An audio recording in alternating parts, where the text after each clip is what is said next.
Welcome mafethu siyabingelela. Welcome to another episode of Abazingeli Belaphi Beqiniso TV. Abazingeli Belaphi Beqiniso TV. Enza njena ke mntaka mama ukuthi uyaqala ukuyibona le channel. Ngiphushele leli button elibuvu elikhuphuka njengesitimela samanzi ukuze njalo mase sikhipha ivideo nibona ngale ibutton selikhuphuka ukusho ukuthi cha seziyakhala. Namhlanje bafowethu ngithatha seke sihambe nabazingeli sazozingela inyanga ile kwamhlaba uyalingana. Njengamanje ke ngisesigodlweni nomkhulu ngizomdedela umkhulu azethule kubalandeli abamaziyo futhi nabalandeli abangamazi. Thiwa thokoza mkhulu sawubona. Yebo kunjani? Siyaphila mkhulu wami, ngabe ninjani Nkosi yami? Ngiyaphila kunjani kuwe? Siyaphila mkhulu. Siselizwile udumo lwakho. Sase setheke asike sifike sizokubheka sike sikubone ukuthi usebenza kanjani. Mkhulu, kunabantu lana abaqalayo ukukubona abangakwazi nokuthi ubani. Ngisacela mkhulu uke wazise umbukeli njengamanje ukuthi umkhulu bani lona. Wawuthathapha umsebenzi ukukuningi mkhulu esifuna ukwazi ngawe, kodwa ngisacela utshela umlandeli ukuthi umkhulu bani lo esikhuluma naye njengamanje. Thokoza. Ngiyanibongela bonke ababukeli bami. Yes. Mina ngubaba Jali, umkhulu Jali. Mkhulu Jali. Yebo ngiphuma ke emhlaba yalingana. Okay. Kade umsebenzi ngiyaqala ngafunda kudala bangifundisa abantu abadala.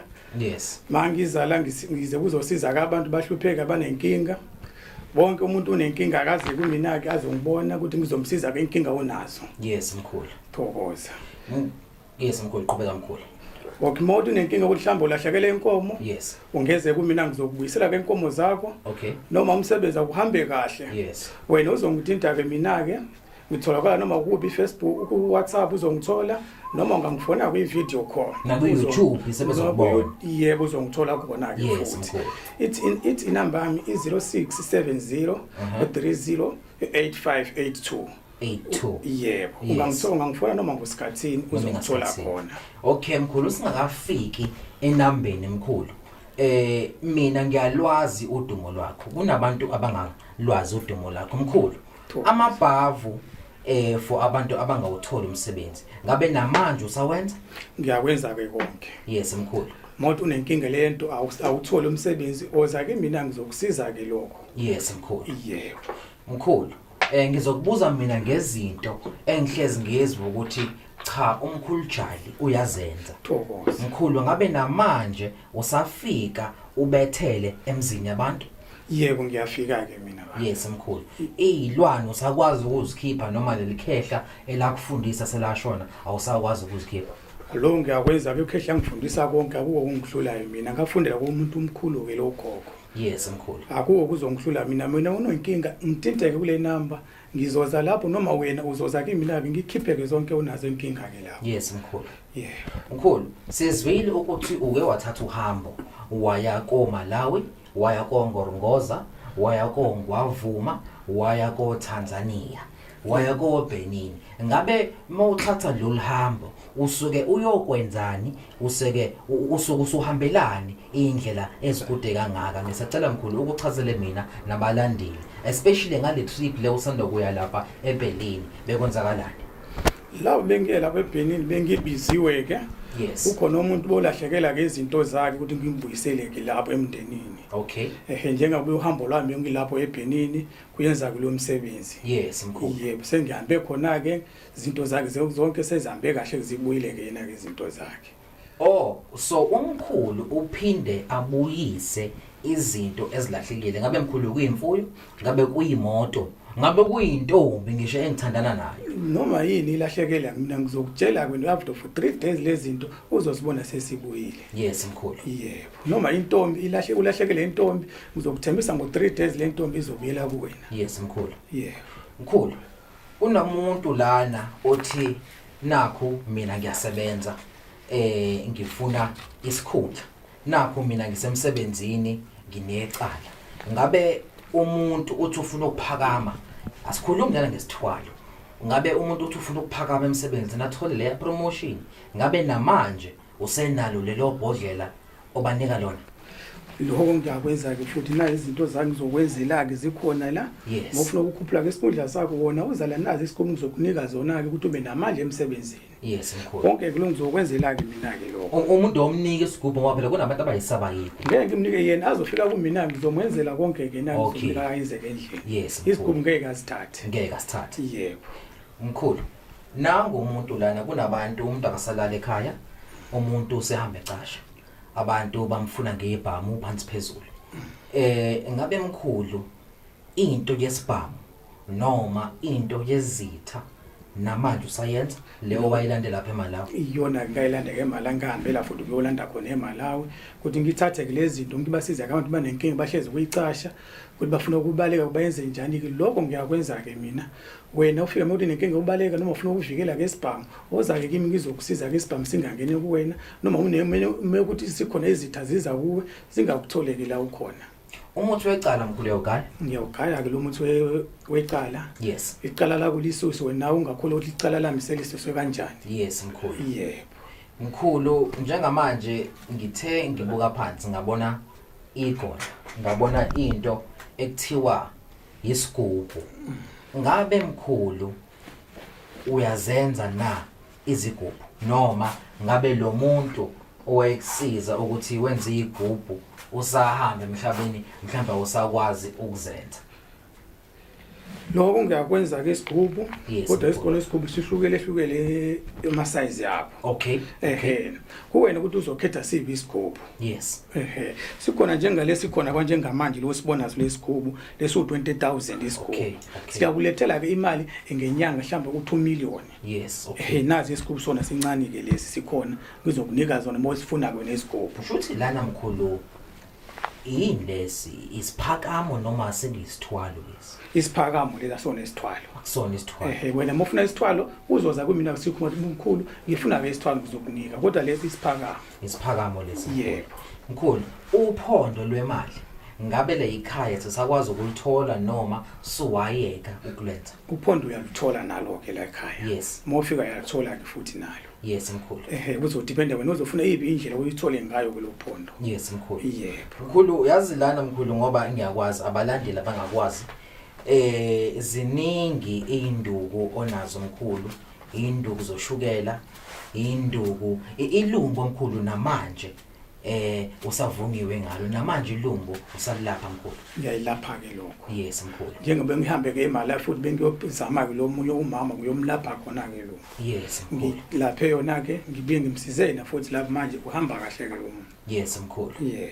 mkhulu kunabantu lana abathi sebekhathele ukuhlupheka yeah sebehambile bazama kodwa akusebenzi lutho yeah before ngingene kwinto yemali ngabe mkhulu ngobe ngiyazi umkhulu uyakwazi nokusebenza nangedlozi ngabe mkhulu uyawulungisa yini umsamo noma uvale amanzi amnyama angena kuleli khaya ngiyakulungisela ke konke ngifike lapho ke ngizosusa ke into eminyama emgqekeni lakho ngizosusa ke konke silungise sigcinise umndenini wakho konke kuzohamba kahle nawe izobona ukuthi umndeni uhamba kanjani ke manje balendele Sport TV lesi esikhulu baye emhlaba ngibona ngamehlo ngabe usuku lakho lokugcina njengoba ngimuza umkhulu ngalembuzo lena izinto engimazela zona noma izinto mina esengizwile mkhulu ngisacela sithi ukujula ke manje ngisacela sike sikhulume ngento yokuphila abantu mkhulu bahluphekile abantu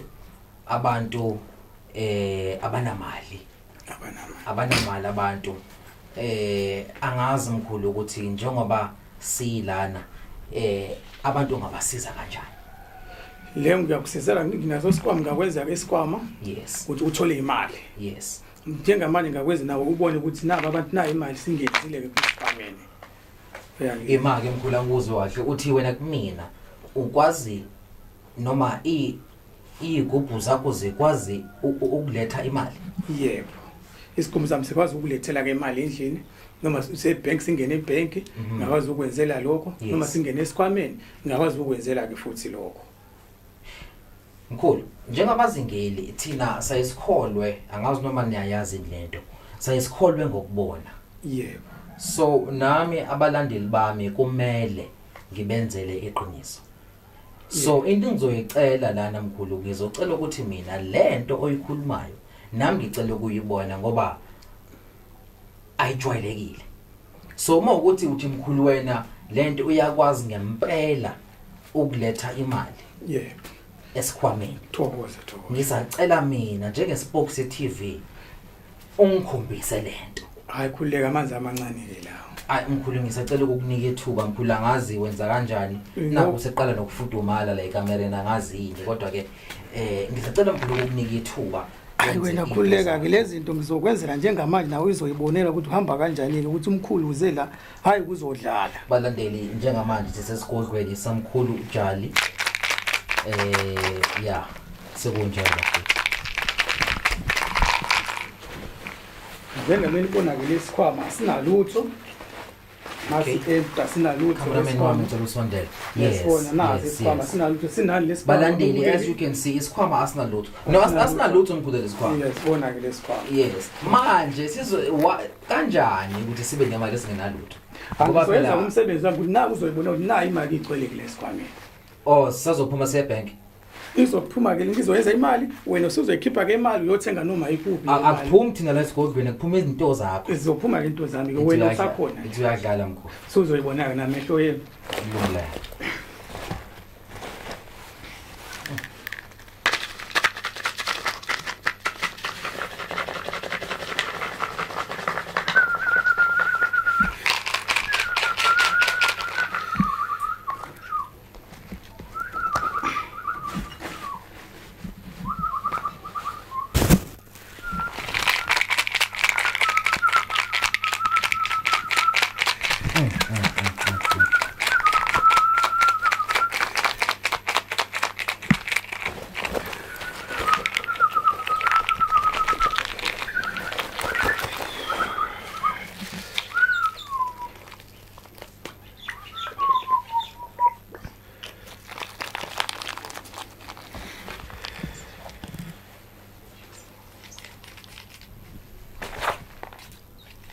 Mkhulu lento ayinabungozi lento.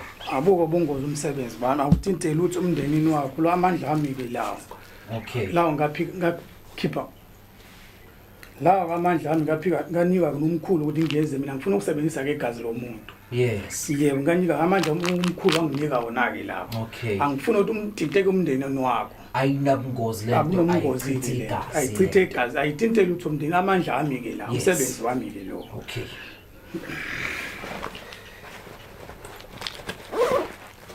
Ilento mkhulu engiyizele la ekhaya ngezwe mina ukuthi uyabethela ngezwe ukuthi uyacupha ngezwe ukuthi wenza konke kodwa ngifuna ukubona lo msebenzi lo.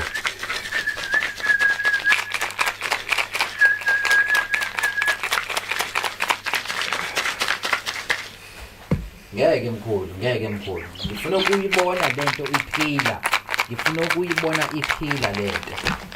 Wena uzoyibona ke nayi izocala ke imali ke la ngizokwenzela imali mayipho ithola imali wena uzoyithatha ke le mali uthenga ngaphandle ubone ukuthi hayi mkhulu Jali usungenzele imali nabe ngifuna angeke phenduke amaphepha nemali ngizokutshela ukuthi hamba uthenga ngaphandle ubone ukuthi nayi imali yasebenza yini hayi no mkhulu hlezi sihamba uma nisipokothe TV mhlaba ngibona ngamehlo ngabe usuku lakho lokugcina ngithaki ke ngihambe namhlanje ngizonibonela ngibona no camera wami sethuka lana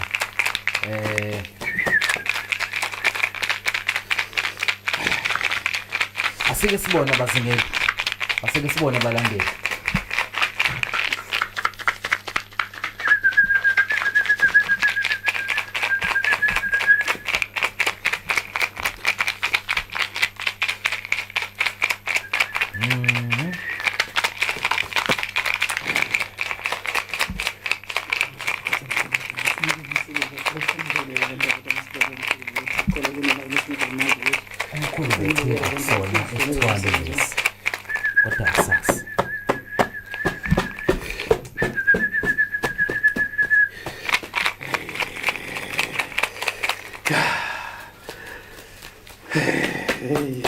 manje sekuright ke ngakuphezela ukuthi uyibone ke mntanami imali yami Kanjani mkhulu ngoba phela besisahlezi sonke lana besingakaye ebheke. Umsebenzi wami ke loyo ngengaphiwa nabantu abadala. Hayi ngize la kuzodlala nabantu. Ngize la kuzosiza abantu abebakhala bona.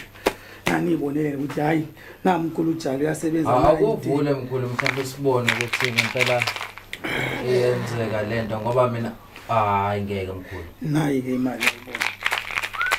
Nayi imali ngisho nayi. Mkhulu le mali le iyangempela le mali lenkulu. Nayi ngokunika wena ke hamba uthenga noma yini la ngaphandla uthume noma banika ayithengeke ubone ukuthi hayi nayi imali yangempela ukuthi iyasebenza ke la. Hayi imali ngoba nje lento imali yangempela mkhulu lento akuwona amaphepha. Le mali mkhulu ngingakwazi ukuyithatha ngoyifaka ebank. Manje njengamanje ngazifaka ebank noma yini angeke ukuthi sengihleze endlini isephenduka amaphepha. Wena nephenduka amaphepha buyela kimi ngizokubuyisela izinto zami. Lo muntu lothi unenkinga ngizombuyisela ke izinto zakhe. Mina ngiyakuthembisa ukuthi ngeke ngikunike amaphepha. Angizange la kuzodlala nabantu. Mkhulu lento ikhiqiza imali engaka ngabe mkhulu ayinabo yini ubungozi lento? Ayikho kungozi konke ke lo angichithe angikwazi ukuthi indaba igazi lomunye umuntu lelanga. La amandla ami isiqubu sami ngaphiwa kunabantu abadala. Hayi ukuthi ngize kuzobhikiza ke imizi yabantu. Kuda hambe sibulala bani angikwenzeke nangu umsebenzi wami ungifikela konke. Cool. Kunabantu osomathenda osomabhizinisi kunabantu abasifunayo lesikole. Mothi unamathenda ufuna ukukhuphuka amathenda akushezi wathola njalo amathenda ungeze kumina ke sikhona esikhulu ngizokunika zona sihlukene lezi isikhubu zihlukene kuyipi indlela uzoyifunayo wena ke mina ngizokunika kulesi sikhubu ninazo isikhubu sicala ngo15,000 sikhona sa 20,000 25,000 kuwena uzokhetha ukuthi sibi isikhubu nali sibi indlela ngizoyenza ngayo. Mkhulu kunabantu abangakwazi ukufika ngisho na 10,000 inhlanga zesigubhu lezi za 5,000 namanje ngisasikhipa ke futhi lezi 5,000. Hayi ukuthi sonke abantu sikwazi ukuthola njengo 10,000 ngeke sithole le imali enkulu kodwa mhlawumbe une 5,000 ungeze kumina ngizokusiza ke lapho ngize la kuzosiza abantu bahluphekile. Mkhulu. Yebo mkhulu kunabantu abakubukayo koMpumalanga kunabantu abakubukayo koGoli eko Eastern Cape ko Bloemfontein. Bathi bafuna lo msebenzi. Mina ngitholakala noma kuphi ungangifona noma video call. Mina awungithumele imali. Wena uzozizela kumina ke nale imali siyenze kuphambi kwakweimali. Hayi ukuthi ungithumele ke imali. Angiyenzeke mina lokho. Mkhulu inamba yakho ngisacela even though egijima phansi la screenini kodwa ngisacela unike abantu inamba otholakala kuyona. Inamba yami ngithokola kuyona 06 70 30 85 82. Ngicela siphinde kokugcina mkhulu 06 70 30 85 82. Yebo. Eyona ke bafethu inamba enimthola kuyena umkhulu. Sengididekile nami mase ngibone imali engake ningixolela bazingeli. Iyona inamba enithola usizo kumkhulu ukuze nikwazi nani phela ukuthola wona lo mcebo noma wona lo lutisizo. Mkhulu ngabe akuzona tipokwe lezi kodwa kumele ngibabuzela abalandeli. Cha akusona isipokwe lezi. Imali yangempela le. Imali yangempela. Uyayithintela utho kwemndenini wakho. Mkhulu. Amandla ami ke la. Mkhulu siyazivala. Kunento engicela ukubacalela abalandeli. Ngobe ngiyazi unebhavu lo msebenzi. Yebo. Uphinde ube nebhavu lemali. Yebo. Uphinde ube nebhavu lo somabhizinisi abantu abaphatha amabhizinisi. Kunjalo. Ngicela mkhulu ukuthi abantu bo5 boqala abazofika kuwena. Basho ukuthi ivideo bakubone kubazingeli. Ngicela ukuthi abantu bo5 ubanike lensebenzo ngemali ephansi mkhulu. Singabaniki o 10,000 mkhulu. Ngicela nje ubahlisele abantu bo5 boqala abafikayo kuwena bathi bayibonile le video mkhulu. Okay ngizobanika ngeke abantu bawu5 ninga imali 7,500 rand. Aba5 kuphela mkhulu. Laba sebenza ukufika ke labo abantu ngizobanika ke le 7,500 ungwayenzela ke imali. Instead of umuntu ukuthi akhiphe lo 30. Abantu boqala bawu5 kuphela. ngo-7.5 7.5. hayi kabazengeli balandeli ngabe niziphuthisele nina mina wami u7.5 nje sengiyawulungisa bafowethu mina iSport TV mhlaba ngibona ngamehlo ngabe usuku lakho lokugcina mkhulu Jali ase ngihamba ngisacela mkhulu ukusishare namazwi kwabantu abakubukayo nabalandeli bakho mkhulu. Yebo bongani ababukeli bami la ngize ola kuzosiza abantu monenkinga ozake lana kuba bajali ngizokusiza noma iphi inkinga unayo ungifonele WhatsApp noma ngamfonela ngevideo call noma ngosikhatsini ngiyatholakala noma kuphi eMpumalanga eGoli noma kuphi ngiyatholakala. Yes Wena mufuna ukuza ungazizela ke mina ke esigodleni sami ngizokwenzela lezi zinto oyifuna zona. Yes mkhulu. Yebo. Abantu bokuqala bawu5 bazoyithola insebenze ngo7,500 instead of u30,000. Mina ke Sports TV mhlaba ngimna ngamehlo ngabe usuku lakho lokugcina. Please do subscribe and share. Subscribe and share. Angisekho kabafethu.